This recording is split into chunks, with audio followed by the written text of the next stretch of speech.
Catherine here.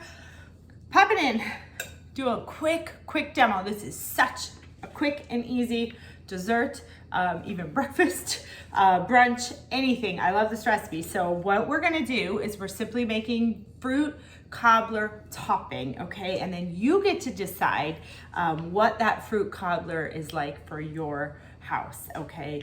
Some great options. You could do a mixed berry, you could do blueberry, you could do blackberry, peaches, you could do apple.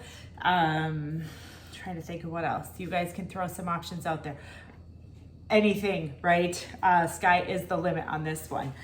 So couple super quick and easy ingredient list as well. Okay, so I'm gonna just take a bowl, melted or mostly melted butter, okay, 1 cup.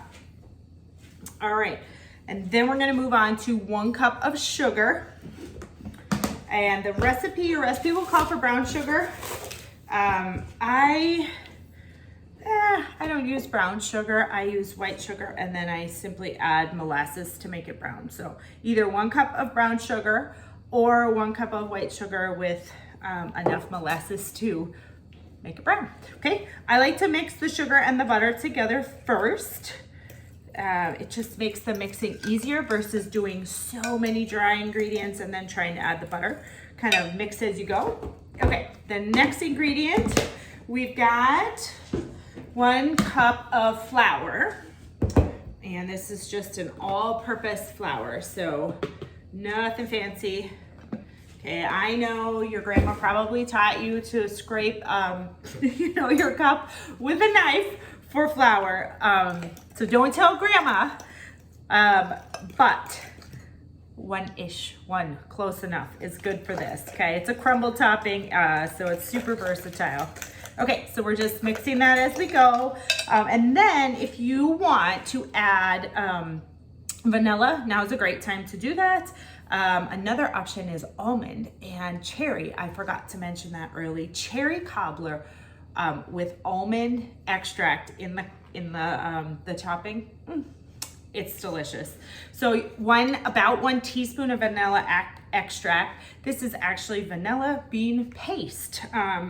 They had this at the store and I wanted to give it a try, and it's a 1-for-1 sub and I like it. So, okay, and then our last ingredient is oats.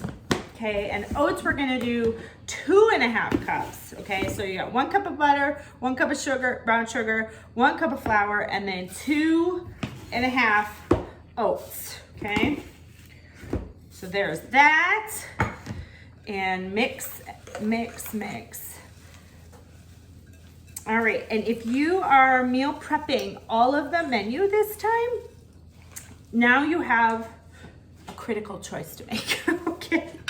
A little bit of foresight in what you think you're going to do for this in terms of baking. So this amount of topping is what I typically will put on a 9x13. And a 9x13, I will even buy, if you want to use frozen fruit, a bag of frozen fruit from Costco, an entire bag. And then this topping on the top, it will make a 9x13. If you're using fresh fruit, you kind of pick and choose there. So you could do this in 1 bag, freeze it, thaw it, put it on your topping whenever you get either fresh or your frozen fruit when you're gonna make it. A couple other options you could do is freeze it in smaller bags.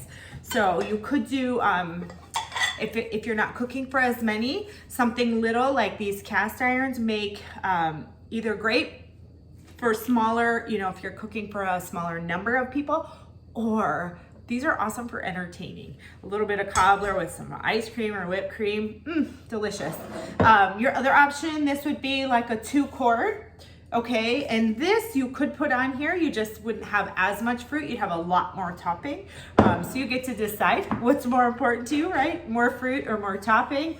And so that is your choice with freezing. Either put all of it in the bag to use and split it up when you thaw, or freeze it in quart bags, and then you'd have it pre-ready for smaller quantities. So what I did just to show you, this is a 9x13. I had a lot of fresh peaches left over. So this is a ton of fruit, but I'm just gonna show you putting this on the top, kind of what it looks like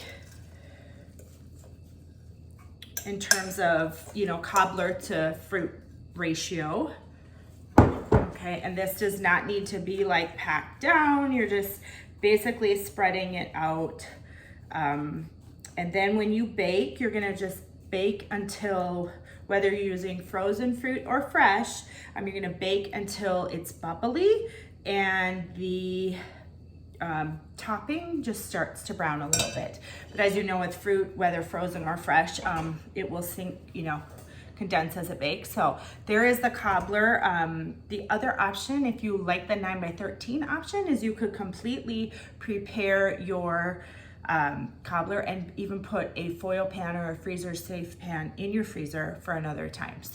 So many options with this. I know this will be a recipe that you will go back to over and over and over. This is also great for breakfasts. You could, you know, portion a cooked baked cobbler into smaller cups for on the go, throw a little yogurt on there.